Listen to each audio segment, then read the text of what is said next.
while. I think I have three more things I want to mention about this thing, right? That I think are interesting. So the first thing is just some more examples, because we've been doing some interesting stuff, right?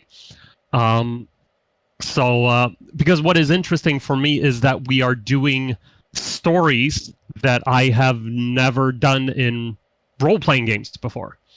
So, for example, when we had a double theme thing once where we did single protagonist and flashbacks and flash forwards.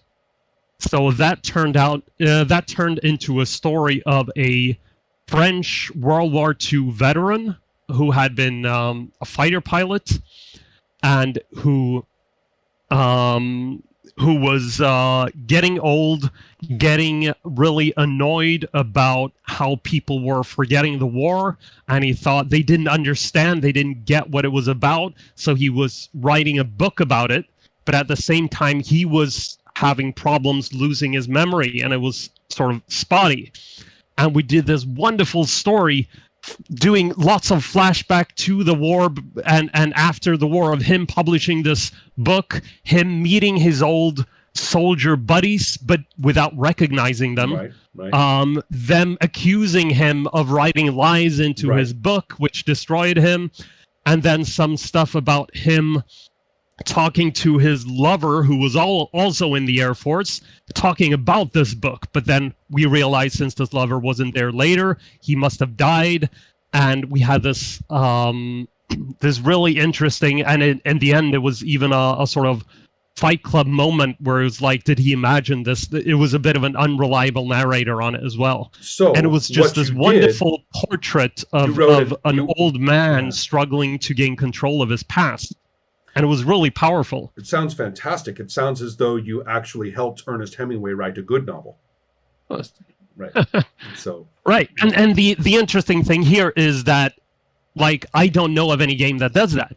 And I don't, it would be a lot of work to write a game that does that. So the fact that we could just play these kinds of stories without all of the sort of getting a game or writing a game specifically for this, that was interesting.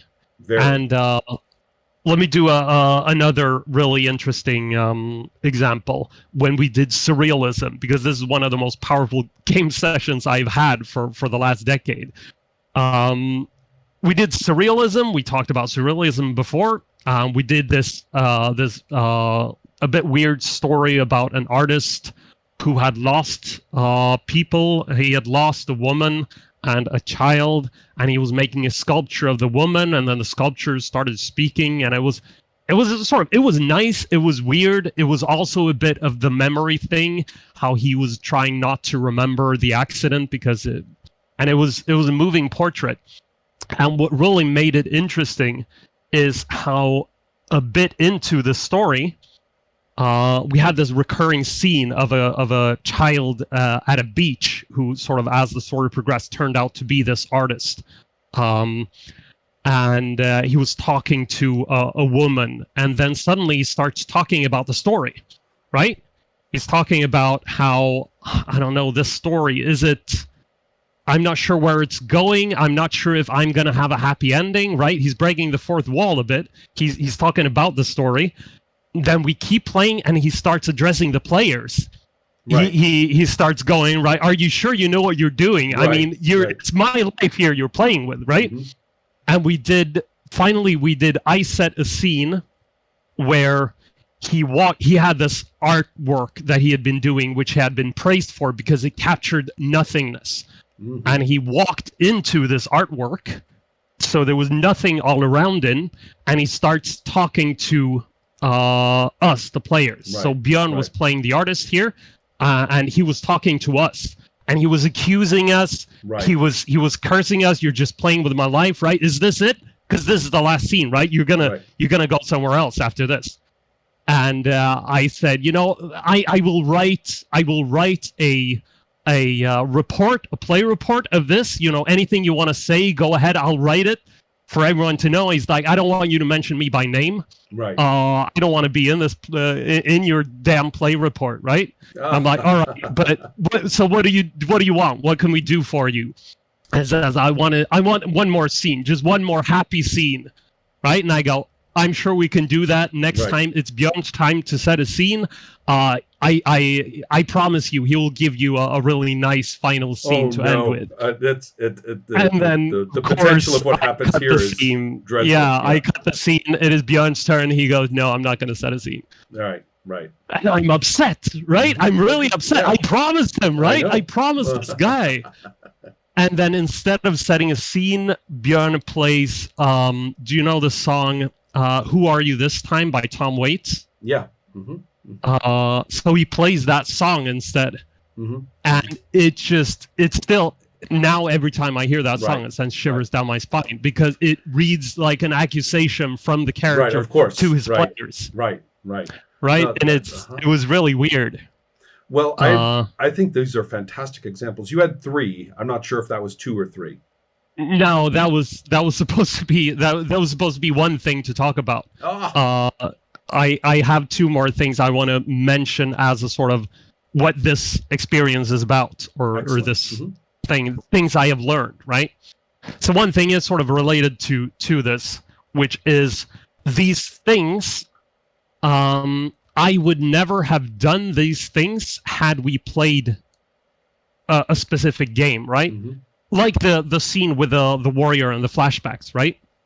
This is a really specific way to set a scene, and I would never, like, had we played a game with rules and mechanics, rules, but with mechanics and dice and all that sort of a specific game written by an author, and I start doing stuff like this, I would feel like I'm not playing this game the way it's supposed to be played. This wasn't the intention of the right. If I'm playing a specific game, I won't naturally start experimenting with stuff like this.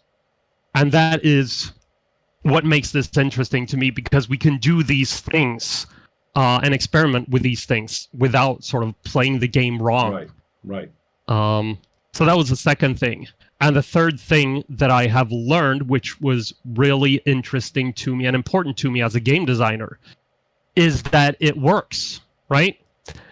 You don't need a mechanic for anything, right? Correct. You can do everything without mechanics, which was a powerful lesson for me.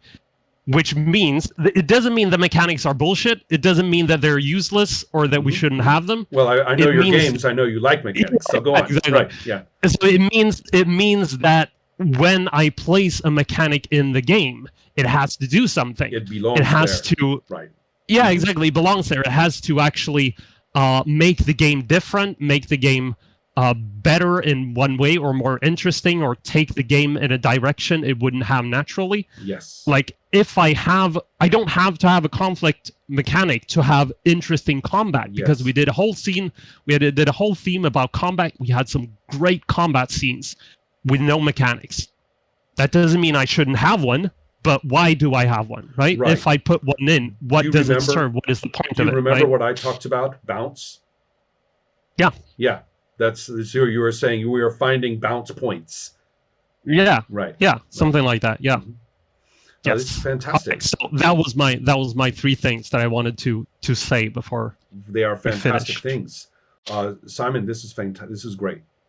The next question is how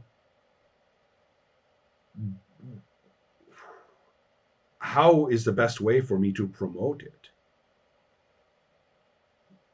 I'm not sure what your goal is in promoting it. Do you want other people to do what we're doing? Well, there's you see, that's one of the, want people to know about it, or what is a... This is where my native anarchism always frustrates everybody, because I say yes to all the suggestions, right?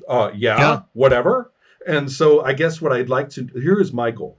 I would like people to be able to understand and appreciate what you are doing. And when I say people, I mean 2 sets of people. One of them is anybody who is in the position to join, being a Swedish speaker, for example. And another is for people who are not, to say, ooh, maybe I could try something like that. Or, hey, I'd like to be able to know what is happening after the fact. I'd like to follow along what kind of things have been happening in here. And so those are the two benefits. I'd like more people who speak Swedish to know that this is happening. I would like people who don't to be able to springboard, to follow some of it, whatever you feel or anyone feels like sharing about it. And not for analysis, deconstruction, or critique, but just so that they can absorb, right, what was happening. All right. So there are a few things. First of all, of course, like I said, the group is open to anyone. So obviously, anyone can contact me. Anyone can go to rollspel.nu. If they speak Swedish, and sort of, and I'm there with the username Genesis. Genesis with a Y. I was going to say with a Y or with an I. No. It is. It had a lot of. It was. I was 17 when I chose that username. I think so. Yeah. So that is anyone. We play on Discord every other week. And on Saturdays, and it is. Like anyone who's interested can join just for one session if they want to. Can join the Discord server that we play on. If anyone thinks this sounds cool and wants to try it but not sure how to approach it, even if they don't speak Swedish, I have no problems doing this with English speakers as well. If someone wants to play with me, we could even organize, if you are interested, and a couple of different people, we could do a session, record it, and sort of display what it's like, right? The obvious connect for me would be the Spelens Hus role-playing group that I meet with every Tuesday, because we are coming up on a transition from dialect to whatever we do next, and taking a session to do this would be glorious.